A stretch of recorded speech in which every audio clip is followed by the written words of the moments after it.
여러분 안녕하십니까? 말씀으로 하루를 여는 천수답의 새벽 묵상입니다. 오늘부터 고린도전서를 묵상합니다. 고린도전서 1장 교회 안의 파벌주의. 고린도전서는 바울이 3차 전도 여행 기간 중에 에베소에서 대략 57년경에 기록한 편지로 알려져 있습니다.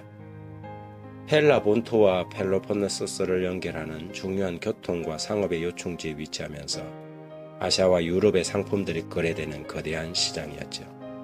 항구의 특징을 가진 고린도는 한편으로는 환락과 부패의 도시이기도 했습니다.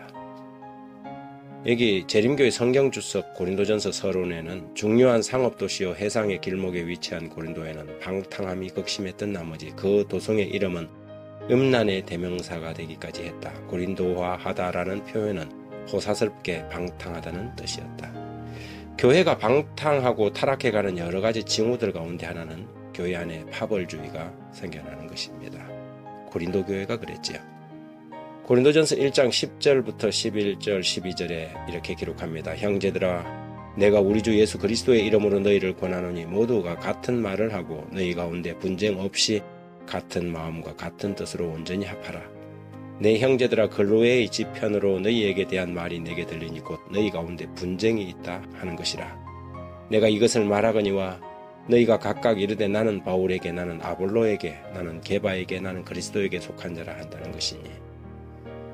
교회 세속주의의 가장 대표적인 신뢰가 파벌입니다. 마치 세상의 어느 정치 집단들처럼 자신들이 선호하거나 따르는 지도자를 중심으로 뿔뿔이 흩어지는 것이지요.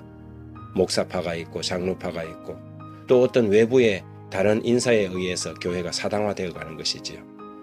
교인들을 자신의 영향력 아래 두고자 계획하고 어떤 일을 꾸밀 때 그 사람을 절대 하나님의 일꾼으로 받아들여서는 안 됩니다. 고린도 교회가 바로 이런 위기에 처해 있었던 것입니다. 어떤 이는 바울을, 어떤 이는 아볼로를, 어떤 이는 게바와 그리스도를 따른다고 주장하였습니다. 이런 이야기들을 전해 들은 바울은 단호하게 교회 안에 있는 파벌주의를 책망하였습니다. 13절에 그리스도께서 어찌 나뉘었느냐?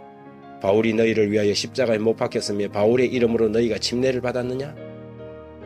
하나님의 거룩한 교회를 떠나서 어떤 개인이나 교주를 추종하는 것은 참으로 어리석은 짓입니다. 지나치게 어떤 개인을 좋아하거나 의지하는 것도 바람직하지 않지요. 바울도 게바도 아볼로도 모두 하나님의 도구요 연약한 사람일 뿐입니다. 그런 종들을 너무 지나치게 선호하고 의지하는 것은 당사자나 추종자 모두에게 불행한 일이 됩니다. 왜냐하면 그 당사자는 교만하게 될 것이고 추종자는 결국 상처를 받게 될 것이기 때문이지요. 고린도 교회가 이런 분열의 징조를 보이자 아볼로는 신속히 고린도를 떠났습니다. 자신에게 쏠리는 백성들의 시선을 피하려고 고린도를 떠나간 것이지요. 그는 자신이 그리스도의 영광을 가리는 가림막이 되기를 원하지 않았습니다. 이후에도 사도의 간곡한 권면에도 불구하고 아볼로는 고린도로 돌아가지 않았습니다. 파벌주의는 신속하게 교회를 망가뜨리고 분열하게 만드는 가장 위험한 사단의 공작입니다. 영적 지각력을 가진 성도들은 결코 파벌주의의 영향력 아래 들어가서는 안 될 것입니다. 어떤 개인이 자신의 지지 세력을 키우기 위해 애쓰는 것을 볼 때 저들은 원수의 책동을 간파하고 과감히 저들의 마술을 거부해야 할 것입니다. 그리고 기별자들과 개인적으로 친하고 좋아하는 것은 문제가 되지 않겠지만 지나치게 그런 사람들에게 의존하거나 마치 절대적 존재인 것처럼 추종하고 따르는 것은 절대 금해야 할 행동임을 잊지 말아야 할 것입니다. 고린도전서 1장 23절에 우리는 십자가에 못 박히신 그리스도를 전하니 유대인에게는 거리끼는 것이요 이방인에게는 미련한 것이로되 오직 부르심을 받은 자들에게는 유대인이나 헬라인이나 그리스도는 하나님의 능력이요 하나님의 지혜니라. 하나님 아버지, 넘어지는 울타리 같은 사람들을 의지하지 않게 해주십시오. 오직 하나님만이 우리의 유일한 섬길 분이 되게 하시고 예수 그리스도만이 우리의 유일한 주님이 되게 하옵소서. 교회 안에 고린도의 부패한 죄악이 들어오지 않도록 깨어서 영적 지각력을 지켜나가게 하시고 주의 은혜로 말미암아 우리를 성도로 부르신 거룩하신 뜻이 온전히 이루어지게 하옵소서.